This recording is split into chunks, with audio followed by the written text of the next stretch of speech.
walhamdulillah wa la ilaha illa Allah wallahu akbar wa la hawla wa la quwwata illa billahil aliyyil azim adada kulli harfin kutiba wa yuktabu abadal abidin wa dahrad dahirin. Allahumma akrimna binuril fahmi wa akhrijna min dhulumatil wahmi. Allahumma inna nas'aluka an tufaqqihna fid din wa taftah alaina futuhal arifin bijahi sayyidil anbiya'i wal mursalin salawatullahi wa salamuhu alayhi wa alayhim ajma'in, amma ba'du. Assalamu alaikum wa rahmatullahi wa barakatuh. Tunamshukuru Mwenyezi Mungu Subhanahu wa Ta'ala aliyetupa afya na uzima tukaweza kufunga mwezi mtukufu wa Ramadhani kwa salama, tukaimaliza kwa salama. Hakuna la zaidi isipokuwa kumwomba Mwenyezi Mungu aikubali ile ibada yetu, sababu yeye Mwenyezi Mungu Subhanahu wa Ta'ala asema kullu amali ibn adam lahu, kila amali achendao mwanadamu ni yake yeye, illa siyam, isipokuwa kufunga. Fa innahu li, asema Mwenyezi Mungu kwamba saumu ni yake yeye Mwenyezi Mungu. Wa ana ajzi bihi, na mimi ndiyo nitakayo ilipa, nitakayopeana thawabu mimi. Isikutie wasiwasi hilo. Ni kama umeenda kwenye kampuni kufanya kazi, bosi mwenyewe wamjua ni mtu wa kutoa, hujamuomba hukupa, kisha kwambie mimi nina kibarua changu, kuna manyasi hapa nataka usafishe. Kisha umuulize ngapi, akwambia hata usio na wasiwasi, mimi ndo nitakupa, usio na wasiwasi. Basi wewe ile kazi kwa kumjua yeye sifa yake, ile kazi yote ufanya kwa uzuri sana, na huku kwenye moyo wapiga hesabu, akinipa 10,000 tasifanya hivi, aweza kunipa 20, namjua mimi yule. Kama fulani hakufanya chochote alipiga 50,000, haje mimi ninamtengezea mandhari yake. Ndio hii wa ana ajizibihi. Wa ana ajizibihi ingekuwa ni kwa bakhili, na Mwenyezi Mungu hana sifa hiyo, ungefanya wasiwasi. Mtu bakhili umekwenda kufanya kazi, kwambia usijali, tutaongea baadaye.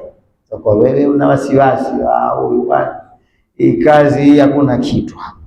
Lakini Mwenyezi Mungu ni Ar-Rahman, mwingi wa rehema, mwenye kutoa, ambaye kwamba mikono yake yadau mabsutatani, yamefunguka mikono yake. Mwenyezi Mungu humpatia anayetaka, basi zile thawabu zake huwa hazina kifani. Wa ana ajizibihi humaanisha kiwaelezea hamwezi kuelewa, kikuhisabia hizo thawabu kwa akili ya mwanadamu haipimiki. Akili ya mwanadamu ina kiwango chake.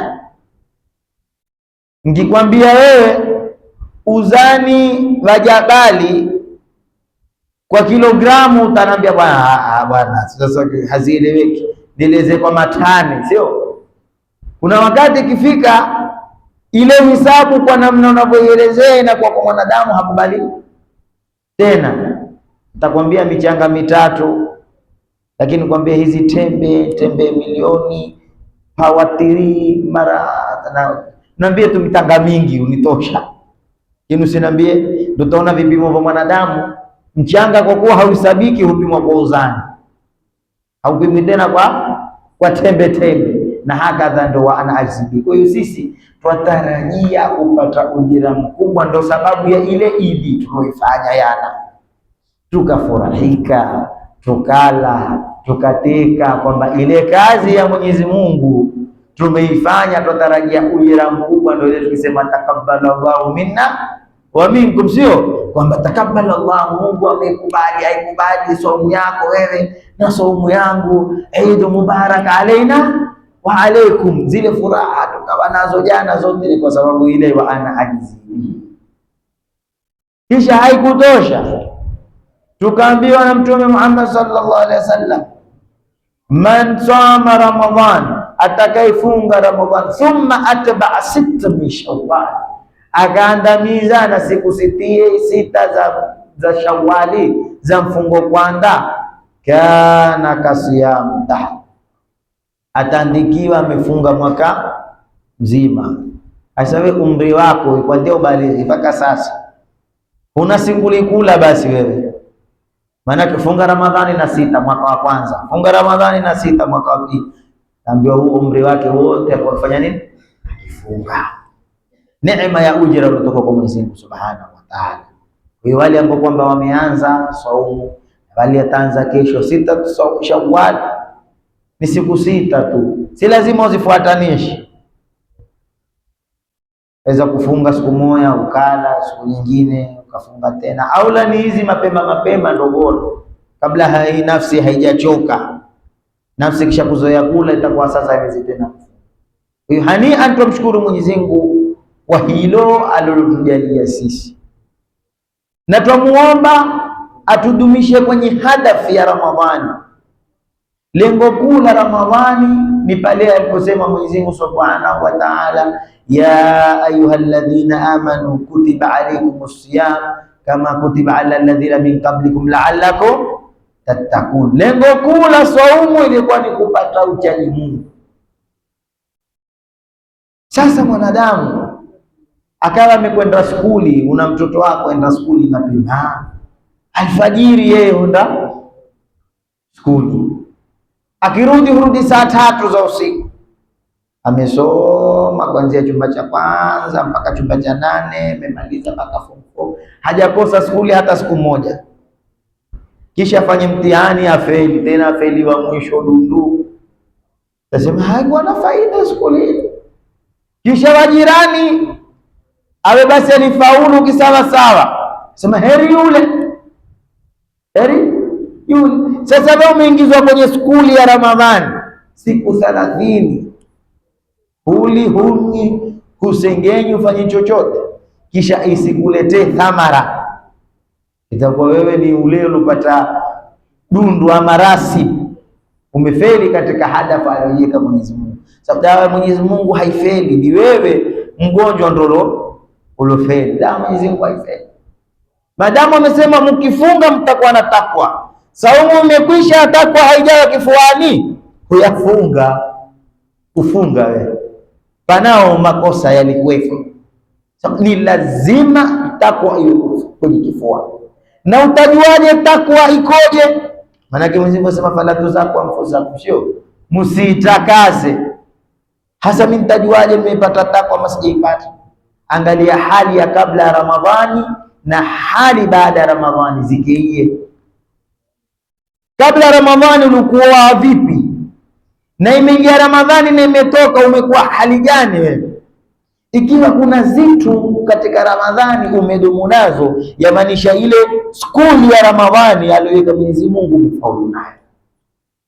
Umedumu. Kuna watu wamedumu na Qur'ani, amemaliza mswahafu lakini akishapata utamu wa kusoma mswahafu adumu nayo, huyo amefaulu kwenye skuli ya Ramadhani. Kuna watu wamedumu na dhikri za Mwenyezi Mungu, wamemtaja Mwenyezi Mungu Ramadhani kitoka kashazoea, huyo amefaulu. Kuna watu wadumu na madarasa, kuna wengine kawali kidarasa ambaye kuna darasa za 6, wambia hizo za Ramadhani. Kwa nini Ramadhani bwana? Tumechoka, tukaketi madarasani, tutaka kuzunguka sisi, twende kwenye mabezea, tutapoteza muda, tuketi hiyo kitu cha zunguka tu hivi, wewe kumba za roho utazunguka tu, si uje angalia feni pia hapo zunguka. Ni kwamba wewe bado hukuipata ile madrasa ya Ramadhani, haikukupa lile funzo lilikuwa wahitajika kulisoma. Ima ulikuwa mtoro ama ulikuwa ni mtu ambaye kwamba hukufuata desturi na kanuni zilizowekwa ili wewe uweze kufaulu. Kwa yule ambaye kwamba ameona mabadiliko, tumpa pongezi kwa yale mabadiliko ambayo kwamba ameweza kuyapata katika mwezi mtukufu wa Ramadhani na akaweza kudumu nayo. Na Mtume sallallahu alaihi wasallam asema khairul a'mal adwam, kheri ya amali ni ile ya kudumu. wa min a'dhami al-karama dawamu al-istiqama, na karama kuu usitake uwali wa kuruka na kupaa na kunini, ukawa na zote hizo wewe, ukapawa uwali paka kupita ukutani, lakini hukupawa istikama, basi hukupawa karama kuu. Karama kuu ni kuwa na istikama katika zuri ambalo kwamba Mwenyezi Mungu amekutilia taufiki na ukalianza. Ndio hata Mtume sallallahu alaihi wasallam alimwambia sahabi, la takul mithlu fulani, siwe kama fulani. Hakusema usiwe kama umma wangu. Mtume una maswahaba sallallahu alaihi wasallam 120,000 na lakini alionekana mmoja nini, kana yakum billahi, alikuwa akiinuka usiku, fataraka akabata. Kaone Mtume akaona ni ajabu hilo, mpaka akamuhusia mtu usiwe kama ule. Na sisi twasema usiwe kama ule. Alikuwa akisikiza darasa haitena, usiwe kama ule. Alikuwa akisoma msahafu hasomi tena. Usiwe kama ule, alikuwa akiswali swala kwa wakati wake haswali tena. Usiwe kama ule, alikuwa ameata kusengenya amerudi kufanya nini? Kusengenya. Usiwe kama ule, alikuwa amesitiri Ramadhani ameata kustiri. La takun mithlu fulani, usiwe kama ule. Keti na istiqama yako ndio neema al-karama. Katika mada nilotaka kutabaruku kuizungumza, kwa sababu hili darasa la 6 ni darasa la utume ujumbe siku moja na umetosha. Yale madarasa mengine huwa tuna siku 30, tangia ukitoka utangia, watakuja watu tofauti siku tofauti. Hizi 6 zilio, kwa hiyo ni ile message iwe fupi, ifike, ifaidishe, wasubiri wengine ambao kwamba wenye elimu zaidi watakaokuja katika mzungumzo. Mimi nitazungumza jambo moja, ni kwa nini hatuna raha.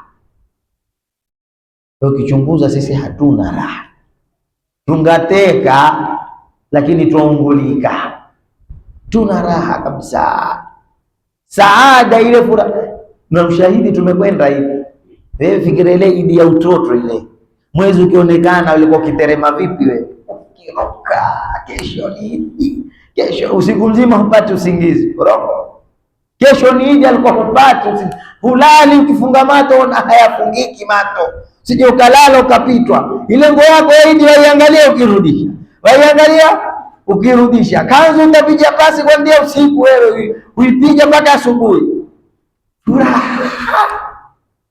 Na basi bahati mbaya kunyeshe, huna raha ule usiku, Mungu asubuhi kusinyeshe, kunao furaha.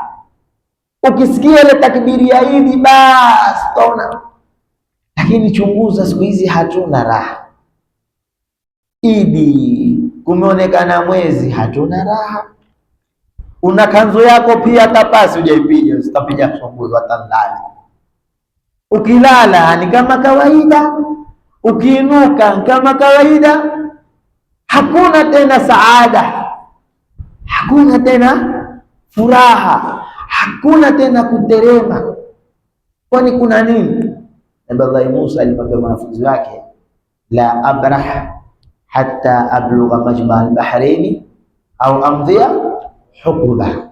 Alimwambia mimi sitachoka, takwenda tatembea nifike mpaka majma al-bahrain, ama na nitubue nyaka na zikaka mitatembea tu. Lakini kuna pahala alipofika akaona hii safari haina tena raha, akaona sivyo walivyoanza, mpaka akamwambia yule mwanafunzi, atina ghadaana lakad latina min safarina hadha aswaba, ila nipakula kwanza niliona. Na ukiona mtu itisha kitu humaanisha pameloki. Wewe ofisini utaona bosi mambo yakimzungukia, kwamba ulete kikombe cha kahawa, yaani hazioni tena zile pale, ngama atafute kitu a refresh. Acha na Nabii Musa sema nipa chakula kwanza tule, manake uona asivyo. Naona sioni tena ile ladha ya hii safari ya kwenda kutafuta elimu na kumtafuta ule mwalimu. Ile mwanafunzi akamwambia, araaita idha awaina ila sakharati fa inni nasitu, mimi kuna pahala nalisahau samaki. Ule samaki achenda kwa ajabu akaingia kwenye bahari. Nabii Allah msema ndo naona mimi, kumbe pale ninapopataka pamepita, huko ninapokwenda sipo.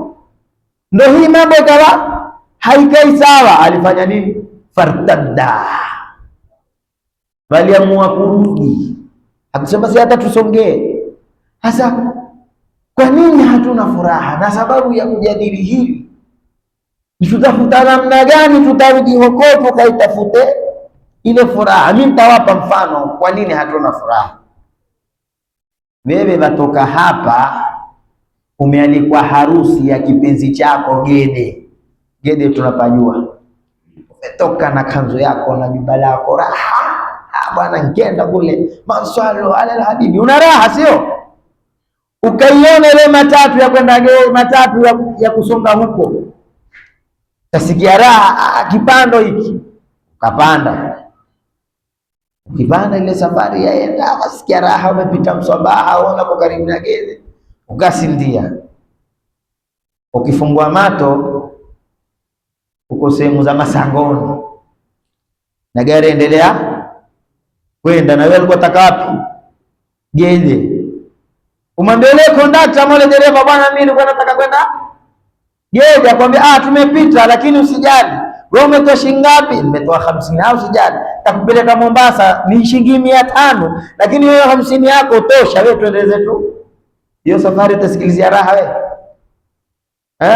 Nauli ndogo, safari ndefu, lakini sio malengo, sio malengo ya safari yako. Wakakuonesha, wakakwambia umeona hapa tuko Kilifi huko kote, mimi si hadafu yao.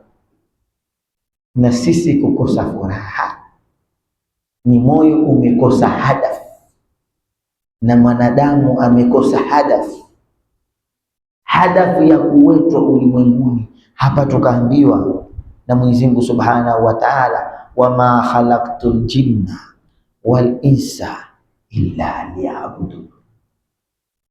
Mwenyezi Mungu asema sikumuumba jini wala sikumuumba mwanadamu isipokuwa nimemuumba aniabudu mimi Mwenyezi Mungu Subhanahu wa Ta'ala. Hili ndio lengo kuu ambalo kwamba kila kiumbe alipotoka roho yake juu inakuja ardhini, ilikuwa inajua kwamba ninaenda kumtumikia Mwenyezi Mungu Subhanahu wa Ta'ala. Mwanadamu akifika duniani huzaliwa katika fitra ya Kiislamu, bado anaye Mwenyezi Mungu Subhanahu, kisha sasa hukosa malengo, akaliata lengo kuu, akashika zile zisizokuwa ni malengo makuu, akafungamana na wasila badala ya kufungamana na hadafu. Hadafu ya udhu na wasila ni mai. Ukitungua mai ukiyawata nyumbani, hukutawadha, uwe umeupata ule udhu, ingawa unao yale mai. Yale mai ilikuwa ni wasila ya kutufikisha kwenye nini? Tahara, ambapo kwamba ni udhu. Hata zaliomo duniani ni wasila ya ibada. Mwanadamu akaitukua ile wasila akaiwekea kipaumbele kuliko hadafu kuu. Hasa moyo haukuumbiwa hivyo. Ndio pale sasa ukaona sasa huna tena. Mwenyezi Mungu hapa asema ma uridu minhum min rizqi wa ma uridu an yut'imun. Hapa akatanguliza, sikutaka kwa wao waende duniani wakaitafute riziki, kwamba lengo kuu ni riziki, la, wala lengo kuu ni kupata wao na kumpa Mungu, la, lengo kuu ni kumtumikia Mwenyezi Mungu Subhanahu wa Ta'ala. Na kumtumikia Mwenyezi Mungu Subhanahu wa Ta'ala ni asili ya mahaba. Huwezi kumtumikia Mwenyezi Mungu kama moyo wako bado hujalipenda hilo. Ndio hasa sana mimi kuna vitu uzisema hata kwa mwanadamu kwenye uhusiano wako lazima kuwe kuna vitu viwili. Ule mtu unayohusiana naye awe ni sababu ya furaha yako na sababu ya malengo yako, yaani mafanikio yako ndio lengo lako.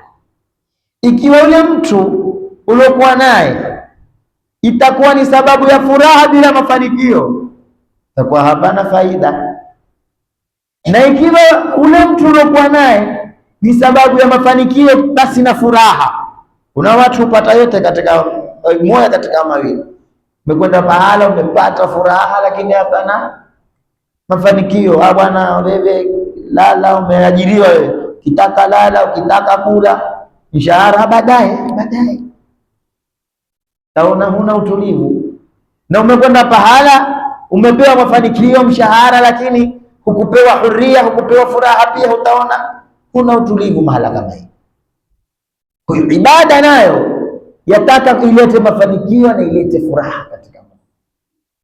Kwa Mwenyezi Mungu ibada hakutuumba sisi kwamba ni waja ambao kwamba tumelazimishwa ibada. Ametuumba sisi ni waja tuipende ibada. Hata mimi mwambia watu kwamba watu walikuwa zamani hawalii kwa kuwa wamemkosea Mungu watangia motoni. Hakuna kilio hiko kwa watu wema. Walikuwa hulia kwamba wamemkosea kipenzi. Wewe uwe na mpenzi wako, wazungumza naye, hujawahi kumkosea, ukanena neno kwa bahati mbaya likamkosesha raha, akaudhika, ukamwambia nisamee, akakwambia ulivyoniudhi bwana, mimi nazima simu ama na block, siku mzima utalia.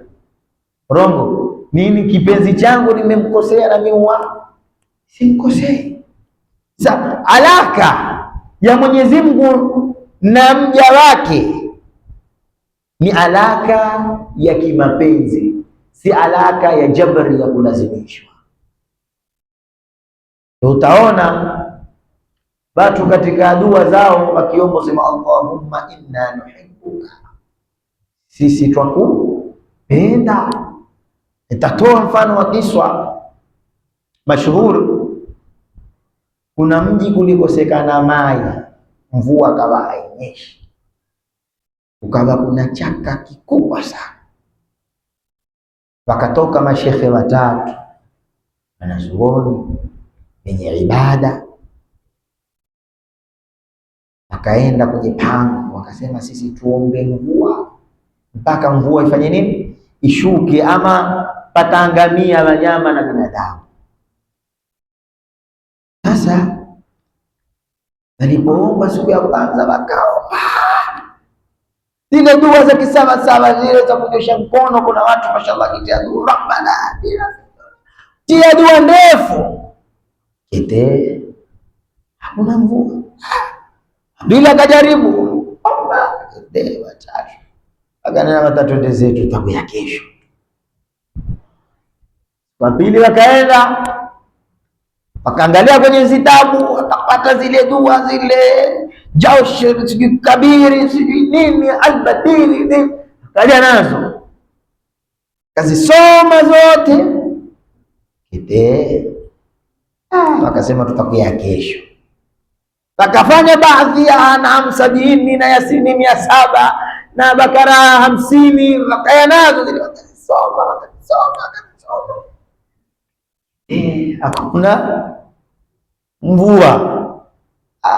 Wakaangaliana sema tumekwisha sisi kuoa. Mara wataka kutoka kwenda zao, wakamuona kuna mtu waja Abdul Kitwana, mtu mweusi, hana tanguo, amejifunika kaniki. Siku hizi hakuna tena, zamani alikuwa kuna ngozi kiitwa kaniki. Ameifunga kaniki, ni nguo nyeusi, amejifunga kama kikoi funga hiyo. Sasa Swahili kwambia watoka hiyo vipi, kaniki ni maumbile yake, haitakati vile. Yule Abd akaiangalia anga, akaingia kwenye pango, mashehe wamejifita, sema ya Rabbi, mimi nakupenda na wewe wajua kwamba mimi nakupenda. Basi ya Rabbi, kwa kuwa mimi nakupenda na mimi nina uhakika wewe wanipenda, onesha mapenzi yako kwangu mimi na sujudu nisinue kitu, mvua imenyesha. Alipoinama ilishuka mvua, hakuna Yasin 40, hakuna An'am 60, hakuna Jamshu Kabiri, hakuna Albadiri. Ya Rabbi, mimi nakupenda. Ni mashekhe wakashtuka sana. Aliinua kichwa chake na hakustaajabu, akatoka kuikwepa kwepa mvua hoyo tena nyumbani. Wale mashekhe wakanena, subhanallah, huyu ndiye mtu. Akamchunguza, wakamjua ameingia shamba fulani. Basi akanena, ule ni mtumwa, asubuhi twende sisi tukamnunue, tatufaa, ule ni wali mkubwa yule. Alipokwenda asubuhi kwenye ile shamba, ule mwenye shamba akamwambia, bwana, mwataka nini? Sisi tunataka mtumwa. Ila akawaonesha watumwa tele, tukueni mnaitaka. Wakiangalia yule mtu wao hayuko, angalia, akasema hakuna mwingine. Akamwambia, bwana, hakuna mwingine. Bwana, ukosi hakuna. Kamba ule pale, bwana, mmemwona melala kinyanti. Kamba, bwana, mimi napenda senti, lakini hakuna mtumwa sofa kama ule hana faida yoyote. Ule ni usiku akiinuka, ya Rabbi nakupenda, ya Rabbi nakupenda, mpaka asubuhi. Hasa asubuhi hana tena mkono, ndio vile mmemwona kwa flat. Leo moyoni asema, hujui faida ya huyu wewe, tupe tutamnunua kwa thamani yoyote. Ndio maana aliponunuliwa akajua hawa wamemjua, akamwambia, naomba nipige rakateni. Kupiga rakateni, kasema katika ya mwisho, kusema, ya Rabbi, mimi nakupenda, ilikuwa mahaba baina mimi na wewe, lakini waja wako wameanguka. Basi mimi nakutaka wewe, siwataki wao. Aliposujudu, inna lillahi wa inna ilaihi rajiun. Nini? Mahaba. Sisi hizi ibada tunazozifanya ndio tupate raha, twazipenda. Swali litaanza hapo mpaka tuipate furaha. Hii swala tuiswalio sisi ni ile kwamba usipoinuka mzee Bariumi atakwambia swala mauti yao, swala basi atalinuka, maana ututaya mauti hapa, hatutalala hapa. Ni hauna budi, ama ukisikia Allahu akbar, Allahu akbar, dala mwadhini wasema Allahu akbar, kwamba hakuna kubwa wataka kulitanguliza isipokuwa kwamba la Mungu tu ndio kubwa, na yeye ndio mkubwa zaidi. Ndio hadafu. Twafunga saumu, sababu ya saumu si kwamba shindana na Mungu. Mungu akwambia usile, lao ingekuwa ni jabri, basi wote wangekuwa ni wajanja. Mungu amekwambia usile wewe, na hakuna kitu mtu apenda kama nini? Kula. Kwa mahaba waambia Mwenyezi Mungu, kwa kukupenda wewe mimi niko tayari niate kula, ndio sababu twafunga. Kwa kupenda wewe mimi nakupenda wewe hata kuliko mke wangu ule, niko tayari nimwate mke wangu, usistarehe, niketi bila ya kustarehe na mke wangu kwa ajili yako Mwenyezi Mungu. Ndio sababu ya hizi ibada, kwamba ya Rabbi, mimi nikiketi nikikutaja wewe nasikia raha. Allah Allah Allah, la ilaha illa Allah, la ilaha illa Allah. Nikimtaja mwingine naona baada haijakamilika. Nikutaja wewe na Mtume Muhammad, ndio shairi nasema, akitaywa hashimia huona yametimia, yote nilo hazimia. Kwamba kitaywa Mtume na Mwenyezi Mungu huona wametulia. Kama vile kuna watu wengine, wewe toa darasa useme leo tumsifu Maryam, hata kama si Maryam wake, ni suratu Maryam ya mama Maryam, lakini wale darasa uliona zuri, amemtaya mtu Maryam bwana. Kuna wengine ala bidhikrillahi tatma'innul qulub. Kuna watu wapata mitihani, akapata mitihani, jamani, mitihani itamalizika vipi jamani? Mpaka lini mimi nimeshindwa kustahimili? Kisha watu ndio kumwambia bwana, mitihani haya na Mungu Allah, basi sina wasiwasi tena. Ala inna awliya Allah la khawfun alayhim wala hum yahzanun. Wale waja wa Mungu Zipenzi za Mungu hawana wasiwasi. Inna Allahu huwa Razzaqu, Mwenyezi Mungu ndiye mwenye kuruzuku.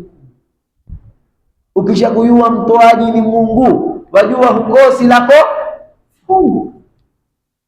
Nikikwambia zaka hutolewa kwa mzee Athmani kule, na wajua mzee Athmani na wewe na yeye muna urafiki, wajua hutokosa ukenda. Lakini kwambia nenda kwa mzee Athmani na wewe na yeye munao kizungu itagraji, nasikia hanipi bwana, nenda katukue, hatonipa. Mwambie mimi, mwambie umetumwa kabisa, hata kama umenituma wewe. Lakini hasa wewe kama una gradi na Mwenyezi Mungu, ndo pale sasa huo unakuwa na wasiwasi, hanipi mimi. Muombe Mungu. Ndio watu wengine uende mashehe, ustadhi yana midua hela, muombe wewe mwanzo. Bwana msinitume mimi kwa Mungu, tuna kesi mimi na hela. Mwenyezi Mungu ana namna hiyo. Ni wewe hujajenga mapenzi na yeye Mwenyezi Mungu Subhanahu wa Ta'ala. Kijenga mapenzi na yeye huna wasiwasi, riski utaipata na utajua yote aliyopanga ni yeye Mwenyezi Mungu Subhanahu wa Ta'ala. Ndio ile imani, antu'mina billah, kaamini Mwenyezi Mungu yuko, mitume wote wako, na ukaamini Mwenyezi Mungu amekupangia kila kitu. Akikupa kingi ukajua ni fadhila yake, na akikunyima pia ukajua ni hekima yake. Lakini mwanadamu hutoka kwenye hadafu. Ilikuwa wasila, nikiwaelezea muhtasari wa asila. Umeitwa duniani alikuwa utafutiwe kijumba tu chochote ujistiri, wanyama wabaya wasikufanye nini, wasikudhuru. Kijumba chochote. Utaona hata nyoni utafuta kakiungaunga kwa uzi, sio kunda banda lake ni miti tu, lakini yeye mwenyewe kitakuvuya huweza kuvuya. Lintengezwa tu namna aonekane uko kwenye nini banda, lakini ule punda ukamweka pale ukaweka na gogo moja hata haikewi mlango. Ule kwetu punda huwa hawaikewi kamwe mlango, utatukua mti mmoja utaupitisha kati. Basi uona yeye ashafanya nini, ashahifadhika. Mwanadamu alikuwa anahitaji kijumba cha stara, na alikuwa tonge tu aweze kupata nguvu za kufanya ibada la namna yoyote, la sima, la ngano, la muhogo, la mkate, tonge tu, na alikuwa nguo yoyote aweze kujisitiri. Lakini mwanadamu akaitukua wasila akaiweka mbele, kwamba kijumba kitoto hakitanitosha, nataka nyumba ya tiles. Sio nyumba yako hii ya kustiri, si ni udongo lakini haina tiles bwana, haing'ari. Akisha kutia tiles, nyumba yangu haina gypsum, gypsum. Akaenda haina namba zile michoro, haina kadhaa. Sasa akawa na hamu ya kuzipata zile ambazo kwamba zilikuwa ni wasila, akataka kubwa zaidi. Kama mtoto kumpa kalamu kwambia haijachorwa kibonzo. Sasa kalamu ya kuchorwa kibonzo ndio kijichora itajichora kibonzo, ama kile kibonzo kilikuwa kwenye karatasi kiko pale kwenye karatasi tu, kiko kwenye karatasi. Lakini kijana kwambia mimi nitafeli nini, hii kalamu haina zibonzo. Taona huyu mwanangu hana hikma, hayuko sawa. Mwanadamu haya akanena chakula, bintaka keki iwe na kuku kando na mishkaki, tena mishkaki awe na sijui na sosi namna fulani na kadhaa. Akawa sasa yeye kufikiria tofauti katika chakula, akaingia na kwenye mavazi. Ilikuwa tu jana, ilikuwa Idi, chochote mwanadamu aliyotuzukia kuvali kwa fanya nini, lakini sasa ukaitanguliza wasila badala ya hadafu. Taka kanzu ya Omani, taka kanzu ya Maskati bwana, tavaie mimi kanzu ya mchumba. Hasa hizi wasila unapotanguliza ibada unapata izzi, lakini unapotanguliza wasila unapata idhlal. Imam al-Habshi atuambia, wa in tarda bil maqsumi ishtabuna, ukiridhika na alichokupa Mungu utaishi na furaha. Umetukua umekwenda Mtumbani, shingapi kanzu? Shilingi 100, lakini nitakupa kwa 50. Maana hata yule mwenye kuuzia aona hata thamani ya 100 haitimu. Umelipiga ile kanzu limekuwa kama parchuti, umeshuka nalo min al-aidina min al-faizina. Furaha wako. Mekwenda nyumbani, mmepika nini? Tumepika tambi na ngonda. Ngonda na tambi siku ya Eid, alhamdulillah. Eid mubarak alena alaykum. Na sisi hushindwa. Kuna watu habana dini lakini utushinda. Kuna kabila wao hulasima na ziluma tu. Ziluma nini? Chumvi akatia na mai, akakoroga hivi, akatuka na kipande kidogo cha ngonda akakivuta hivi, akakitia kukanuka harufu ya ngonda pale, akawahula. Furaha tena habana dini. Wewe kwa dini watakabiriani, pilau ni ule hana dini ndio kuteka nawe hali ile. Tena ufurahika kwamba leo nimekula. Wengine basi iko kitoweo cha kunuka. Tukuliwa ile ngonda katoka kwenye moto pale kama auji. Kisha wakawa sasa utafuna sima na ile harufu ya ngonda. Ili wewe mwanadamu ukajitoa kwenye ile hadafu ukaingia kwenye wasila. Sasa wewe unapoingia kwenye wasila, Imam al-Habshi atuambia fa in lam takun tardha bihi ishta fil hasan. Usiporidhika na alichokupa Mwenyezi Mungu Subhanahu wa Ta'ala, siku zote utaishi wewe una huzuni. Manake sasa wewe angalia, umetoka hapa wataka simu. Umetoka na 20,000 nenda kununua iPhone 6. Kisha kuna iPhone 6 jirani yako kwamba mimi nimenunua 7. Amenishinda. Mimi na 6 yeye na 7. Tafanya hapo. Umekwenda kununua kigari kivits. Mara jirani amenunua Harrier.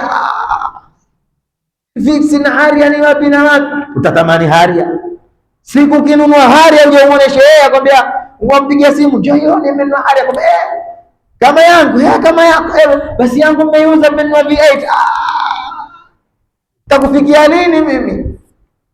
Ndio kuna watu wallahi waishi na majirani lakini kila wakiinuka huungulika. Jirani ongeza flat. Yeye kutoka kwenye kibanda chake kumwambia aingeza nyingine bwana. Flat ya 5 ile bwana. Nenda ule. Akosa furaha. Waishi na jirani yako alikuwa na makuti na wewe una makuti, mara umeona miatoa yote. Tena umwambia, makuti siku hizi hakuna. Wewe miatoa yote kwamba mti ya gamba. Wewe nyumba yako haivuji. Nyumba yako imekustiri. Tosha. Lakini sasa umetanguliza wasila, ishta fil hazan. Siku zote wewe hutaweza kulifikia ulitakalo, kwa sababu kila ukitaka kushindana na watu zidi kushinda. Hasa hapo utabidi utoe ndia ya pili. Ya nini? Uhadae, unene urongo. Kuna watu Ramadhani wamenena urongo tene, ndo akapata hiyo kanzo ya kimaskani. Amekwenda milia kwa huyu, akalia kwa huyu, akajidalisha kwa huyu, akajidalisha kwa huyu. Na Mwenyezi Mungu Subhanahu wa Ta'ala hadithi Qudsi, haendi mja kwa Mwenyezi Mungu Subhanahu wa Ta'ala na duniani alikuwa apenda kuomba, isipokuwa huenda hana hata kipande kimoja cha nyama usoni mwake. Bwana, sipofanya hivyo sitavaa kanzu. Ukaweza kuuza uso wako wewe kwa ajili ya dunia, badala ukubali kudhalilika kwa ajili ya ibada. Basi mtu ndo akaenda akapewa cheo, akataka hongo nini, ataka gorofa kubwa, ile gorofa haimtoshi, akatukua hongo hapa, akatukua hongo hapa, akawa uko tayari kufanya maasi haya. Wanawake utaka kushindana, akawa uko tayari kuuza mwili wake kwa rais, kwa mbunge, kwa MCA, ili mradi apate na yeye ajenge, aonekane amejenga, ametanguliza wasila kuliko hadafu. Ukosa furaha, ikosa kutoipata ile furaha. Takwenda wewe tu, kwa mfano wewe umekwenda umenena urongo, umepata 6,000. Kanzu dukani uzo 8,000. Umeipata hiyo kanzu, utaambia lakini ya 6,000 iko hiva. Kisha njiani umemwona ule ya 8,000 ameivana roho kwenda kuuzia dukani. Ndio pale Mwenyezi Mungu Subhanahu wa Ta'ala akasema, wa man a'rada an dhikri fa inna lahu ma'ishatan dhanka. Ule ambaye kwamba atabata utayo Mwenyezi Mungu na mwenendo wale utakayo Mwenyezi Mungu, atapata dhiki, apate furaha. Mtanambia sisi lakini tumeandama utayo bana, ndio tukose cha furaha. hawana, hatukuwapeka kwenye hadafu ya ibada, tumewapeleka hadafu ya wasila. Kijana umemtoa madarasa ukampeka skuli, mwambia speak English, kenda huko speak English. No, watu sema yes tu. Ajienda kusoma kule, hakuna maadili, hakuna mafunzo kule. Akimaliza amekuja nayo, nimepata hii karatasi nimepata napate basi utakwenda zako university huko. Hakikisha umepata first class honor. Danganya unavyojua kudanganya. Amepata first class honor, amerudi na degree yake. Akija mtaani hakuna kazi. Na wewe umemwambia mafanikio hutokamana na nini? Na materials na vitu.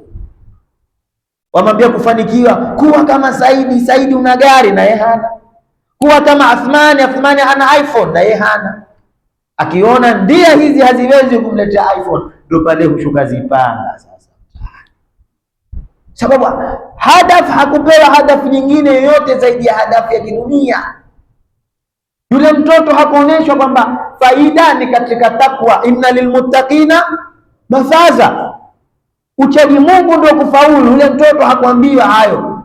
Ndio pale utaona wengine class 8 wataka afaulu aingie form 1, amefeli class 8, kwa hiyo school secondary hazimtaki na madrasa hakusoma, amebakia tu mtaani. Na amebakia mtaani, lakini moyo wake amwambia bado hujafikia ile kufaulu. Ndio taona akimwona mtu na iPhone wako tayari na mkate mkono na tupe ile iPhone, kwa sababu yeye anachojua yeye ni kuipata iPhone kwa njia yoyote na itahitajika kupatikana iPhone ataipata. Sasa pale ukaweza wewe kuadhibiwa kwa sababu wewe ndio chanzo cha yale kutokea. Wewe ndio kuna mashairi husemwa na Wabajuni. Sisi ni wazao wa Kibajuni, wazazi wetu wa kike na Riadha Kumuri Ngazija ndo asili ya wazee. Sasa leo Wabajuni huwa kuna wakinyozana husema mwanangu mmoja sikumchuma, sikumpa jembe kwenda kulima, nimempa chuvo kwenda kusoma apate elimu na Qur'ani. Hapa kafundishwa sisi kwamba huyo aliyefikia mpaka sasa kuoa, sikumpatia jembe kumwambia kufanikiwa ni katika nini? Kulima. Sikumpa nyavu kwenda kutoma, sikumpatia nyavu kwamba kufanikiwa ni katika kwenda wapi? Baharini. Nimemwambia juzu na Qur'ani ndio itakufanya wewe ufikie malengo yako. Ndio sasa pale anapokuwa yule mzazi akimnyoza mwanae akisema maneno hayo kwamba huyu ameipata elimu na Qur'ani ndio ikamweka kwenye maadili ya sawa, mpaka sasa hakuzini, akaoa kwa kihalali, na twamnyoza kama bwana harusi anayeoa kwa kihalali. Hadafu, lengo kuu. Kwa hiyo hizi Mungu akikupa, Mwenyezi Mungu amekupa mali, hatusemi kwamba usitukue mali. Kuna shekhe mmoja alikuwa maskini sana, zahid, uketi kwenye kibanda zawia, nyumba yake ni kibanda, hana chochote, ni radi tu yeye. Sasa mwanae akamwambia mimi nasafiri naenda mji fulani. Yule akamwambia ukienda mji fulani utamkuta shekhe fulani, ukifika msalimie, mwambie wasalimiwa na shekhe langu. Kijana akatoka, akifika kwenye ule mji akauliza shekhe fulani kibanda chake kiko wapi? Wale watu wakateka, shekhe fulani kibanda, watakunena kibanda, ukinena nyumba umekosea. Uliza shekhe fulani kasri lake liko wapi?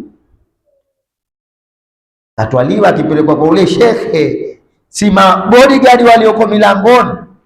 Jumba ukiliangalia limekwenda mbinguni huko, kirembelembeni huko. Akiingia ndani imewekwa mizio, imewekwa vitu za thamani, pamepambwa madudu. Ule kijana mmoja sema shehe, lakini huyu mbona hayaeleweki haya? Akienda kwa ule shekhe akimsalimia, asalamu alaykum. Wa alaykum salaam, vipi hali? Alhamdulillah. Shekhe langu akusalimu. Shekhe lako nani? Mtu fulani. Sema subhanallah, mwambie shekhe lako hatofaulu mpaka aatane na tabia ya kupenda dunia. Wewe ndio uko kwenye kasri, na zitu zote. Shekhe langu kukibandane kichwani kwa salamu, nimwambie shekhe wangu hatapata furaha mpaka fanye nini? Hata nena dunia. Ule mwanafunzi sema nitaka nimtukane kabisa, lakini kasema bata nirudi huko. Aliporudi kwa shekhe wake, alipompa salamu akalia sana, akamwambia ndivyo ilivyo mwanangu, kuna watu ni masikini lakini nyoyo zao ziko kwenye dunia, na kuna watu matajiri lakini nyoyo zao ziko wapi? Akhera. Kwa hiyo kupenda dunia hapa simaanishi kwamba kuipenda dunia ni kumilikiza dunia, hiyo ni tafsiri, sio.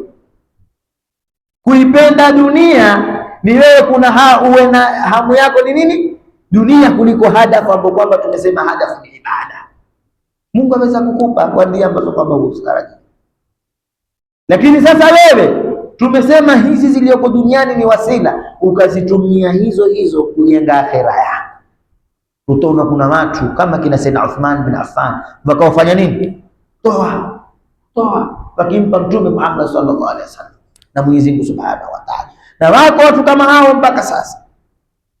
Kisha kuna na wewe ukisha kupata zaka za 500 ukaambiwa fitri 300, nena sijastahiki kutoa fitri. Si zako zile, hukutuma, umepewa tu, zimekuja ghafla. Lakini ukaambiwa kuna fitri, waona haiwezekani patikane nini? Fitri. Hapo huwa umekosa ile hadafu. Ndio sisi ni maskini, lakini hamu yetu sisi ni ile dunia. Hivi sasa ukapawa hutoi, innal insana khuliqa halua idha masau sharru jazua wa idha masau khairu, akipata kheri akawa yeye manai, hataki kutoa kabisa, hawezi kutoa. Yeye fikra yake iko fikra ya duniawia, fikira ya kidunia. Utaipata vipi furaha wakati wewe umemwata Mwenyezi Mungu Subhanahu wa Ta'ala? Ndio pale tukasema waman a'rada dhikri, wallahi moyo wowote uloatana na mambo ya Mwenyezi Mungu haupati furaha. Ndio utaona watu wamemwata Mungu akaenda kutafuta mazungu, akaenda kwa mzungu akaona bado mbona haijawa ile raha, pata nijichore tatu huenda nikapata raha. Akajichora sindano bana, ikudunge ikuchore kama kuchora kitabu. Akisha kuchora akaona bado sina raha. Wale tunaowaona wale waimbaji, ile michoro wanapofanya ni kuitafuta hiyo furaha, lakini Mungu hawati. Akaichora mwili mzima akawa kama chui, pia haipati furaha. Akajipasua sasa, pia haipati. Akajitia zipuli za mato za mashikio za tupu ya mbele ya tupu ya nyuma, hivyo haipati.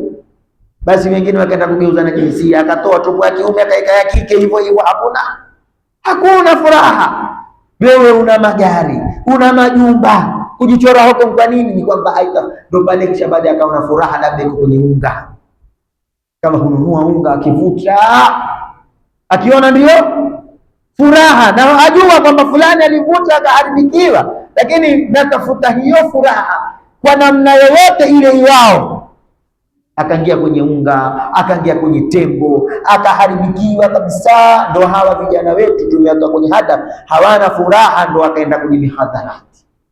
Tungeambia dini ndo furaha, wangeketi madrasa, misikitini, hutubani. Lakini tuliambia furaha iko kwenye starehe. Ukipa mwanangu soma skuli, utapata gari na majumba, utakuwa ukilala kwa uzuri. Sasa una hazipati, na yeye lazima apate nini? Furaha. Atakwenda kwenye mogokaa. Ile mogokaa ukila hukujetea hayo majumba alikuelezea baba, ukaona baba aliniambia tena nitapata gorofa la kisawa sawa. Hili hapa kaliona ile gorofa alikuelezea mzazi wako, ukaona upeka gari wewe. Hakuna kitu kiovu kama ile majani yalongia. Na hata wazee wetu waliotangulia walikuwa wakijaribu kutafuna, lakini alikuwa tafuni mayani, walikuwa watafuna zitu za thamani. Si nini marungi ufaa, lakini heri hayo kuliko hayo majani yanokuya. Mtu huenda akapakwa shilingi 50 tu akaketi akaenda Amerika kwa akili tu za kijinga. Akimaliza pale mogoka ukimwauka aona ewe yote ni ndoto, urudi ile huzuni, haipati furaha. Kwa hiyo ashajua kwamba furaha ni mpaka nitumie mihadharati ndo nipate nini? Furaha. Amekosa kujua kwamba furaha iko katika kumtumikia Mwenyezi Mungu, kwamba wama khalaqtul jinna wal insa illa liya'budun. Lakini ule ambaye kwamba leo tumepata amu yangu Said Said Khitami, na leo nilipoalikwa hapa darasa yangu ya mwisho kuzungumza sita, naona karibu miaka 6 iliyopita kuzungumza hapa darasa ya 6. Hasa leo nilipoalikwa nikasema darasa yangu ya 6 iliyojaliwa kuzungumza alikuwa kwa amu yangu Said Khitami, natamani aweko, kumbe wewe yao. Allah tujalie nyoyo zetu zihusikiane, na ndio kumalizia na yeye atitali katika mazungumzo. Hatustahiki kuzungumza mbele yao zaidi ya kupewa idhini yao, na mmoja nilitamani aweko, lakini ametakuja mbele za haki Sheikh Dumila wakati ule alikuweko, nakumbuka, Mwenyezi Mungu amrehemu. Sasa ule mwanadamu akakosa ile hadafu ya kwamba yeye alikuwa astahiki amwabudu Mwenyezi Mungu Subhanahu wa Ta'ala, aipate akimwabudu Mwenyezi Mungu Subhanahu wa Ta'ala, nafsi hutulia. Ya ayatuha nafsul mutmainna, hii nafsi ukiiwekea akhera hutulia, na ukiiwekea dunia, wa mal hayatu dunya illa matao. Mungu ameita kwa, hakusema kwamba sisi tu haziko. Mwenyezi Mungu hakuikanusha dunia na starehe zake, amenena ni upuzi. Ziko lahun walahun watafakhurun watakathuru, mutajisifu, mutanena upuzi, mutanilio, ziko, lakini ni upuzi, ni vitu zisodumu. Hasa ile nafsi ukiingiza kwenye dunia ni kama ile maji yaliyokuwa yametulia kwenye kidimbwi, umeachia mkono sasa huvurundika, ndio pale sasa ikawa ile nafsi kukubabaisha.